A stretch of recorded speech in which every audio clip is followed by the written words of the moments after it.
একাধিক সরকারি ভবন, মন্ত্রী সাংসদদের বাড়ি, হোটেলে ভাঙচুর, অগ্নিসংযোগ তো ছিল, এবার উন্মত্ত জনতার হাত থেকে হাসপাতালও রেহাই পেল না। দেখাবো আপনাদের সেই ছবি, কিভাবে হাসপাতাল যেখানে মানুষ সুস্থ হতে আসেন সেখানে পর্যন্ত ভাঙচুর চালানো হয়েছে, হামলা চালানো হয়েছে।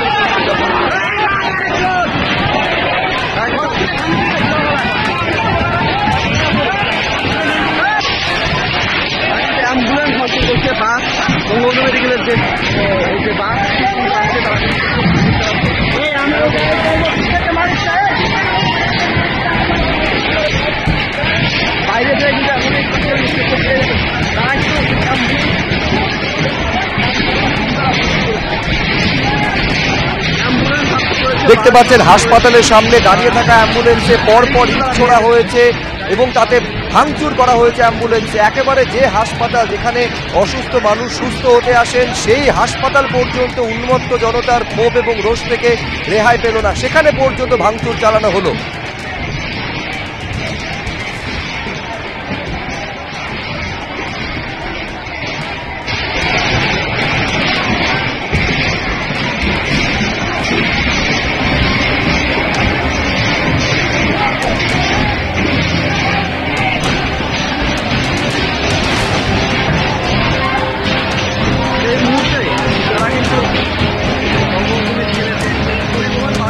সরকারি ভবন, মন্ত্রী সাংসদদের বাড়ি, হোটেল থেকে শুরু করে চিড়িয়াখানা, এমনকি এই যে ছবি দেখছেন হাসপাতাল, সর্বত্র উন্মত্ত জনতার রোষ এবং তাদের একেবারে হামলা আছড়ে পড়ছে। চারিদিকে দেখতে পাচ্ছেন কেউ লাঠি হাতে, কেউ একেবারে ইট হাতে, পরপর ইট পাথর ছুটতে পর্যন্ত দেখা যাচ্ছে যারা উন্মত্ত জনতা তাদের।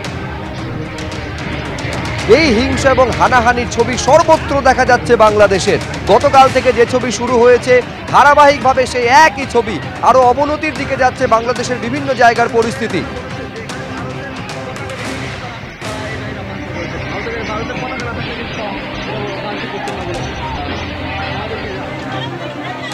দেখতে পাচ্ছেন যেমনটা শুরুতেই বলছিলাম যে একাধিক সরকারি ভবন থেকে শুরু করে মন্ত্রী সাংসদদের বাড়ি সেখানে পর্যন্ত আগুন ধরিয়ে দেওয়া হয়েছে। আওয়ামী লীগের একজন নেতা, তার হোটেলে একেবারে আগুন ধরিয়ে দেওয়া হয় এবং সেই হোটেলে থাকা অবস্থায় 24 জন জীবন্ত দগ্ধ হয়ে তাদের মৃত্যু হয়েছে।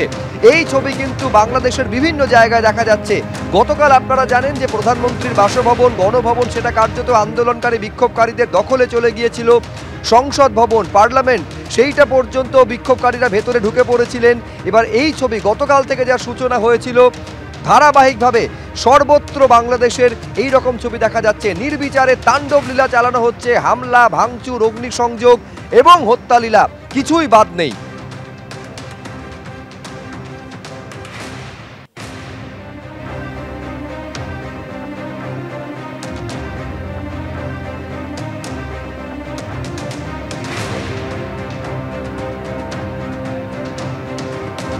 পাশাপাশি দেখতে পাচ্ছেন একদিকে যখন সরকারি ভবনে আগুন এবং পাশে যশোরে হোটেলে আগুন, এই হোটেলে জীবন্ত দগ্ধ হয়ে মৃত্যু হয়েছে 24 জনের।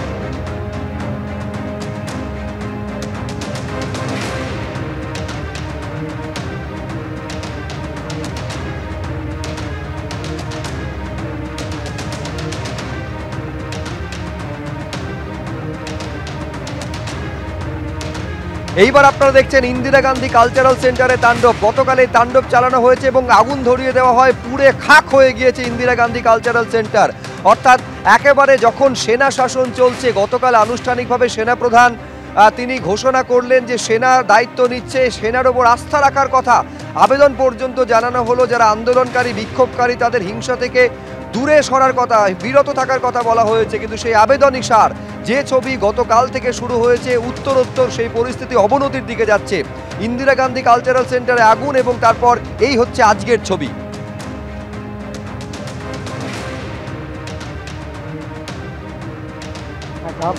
আগুন লেগে গেছে হোটেলে, তখন পুরা ফুল হোটেলে আগুন লাগিয়ে দিয়েছে। হ্যাঁ, ফুল আগুন লেগে দিয়েছে। এবার আপনি কত তলাতে ঝাড় দিলেন? ঝাঁপ দিলাম থার্ড ফ্লোর থেকে। থার্ড ফ্লোর থেকে ঝাড় দিই? থার্ড ফ্লোর পর্যন্ত, আপনার 11 থেকে থার্ড ফ্লোর পর্যন্ত দৌড়ে দৌড়ে আসছিলাম ব্যাগ নিয়ে। আসে দেখি পুরা হাওয়া একদম আগুন জ্বলছে। তারপরে আপনি ঝাঁপ দিলেন? হ্যাঁ হ্যাঁ, তখন আমি নেক্সট বিল্ডিংয়ে চলে গেলাম। এই বিল্ডিংয়ে তো আগুন লেগে গেছে, নেক্সট বিল্ডিংয়ে ঝাঁপ মেরে নেক্সট ধাপ এমনি করে একদম নিচে আছি, সব ভেঙে। তখন আপনার পা ভেঙে যায়? হ্যাঁ, পা ভেঙে যায়, আপনার পিছের হাড্ডি ভেঙে যায় পিঠের। আপনি কোথাকার বাসিন্দা, মানে আপনার বাড়ি কোথায়? আমার বাড়ি আসামে, বরপেটা ডিস্ট্রিক্ট। আমরা তো টাকা পয়সা খরচ করে ফেলেছি, এখন যাওয়ার অপেক্ষায় আছি। আমরা হোটেলও অলরেডি পেমেন্ট দিয়ে দিয়েছি, কিন্তু ফ্লাইট হচ্ছে না। আমি যে এয়ারলাইন্স থেকে এখন আসলাম, ওখানে বলতেছে যে না, ইন্ডিগো এখনো কোনো ফ্লাইট দেয়নি। সমস্যায় পড়ছে ভাই, আমরা তো যেতে পারছি না। এখন আমরা যশোরে যাব, কিন্তু যশোরে যাওয়ার কোনো তো সুযোগ আর পাচ্ছি না। কি দিয়ে কি করব? হ্যাঁ, আমরা এই চিন্তায় তো বাঁচতেছি না যে কিভাবে আমরা এখন ফেলবো। আমার বাড়ি পরশু ফেরার কথা ছিল, কিন্তু বর্ডার তো বন্ধ, এখন তো বাড়ি যাওয়ার দরকার। কিন্তু বর্ডার না খুললে তো বাড়ি যেতে পারছেন না।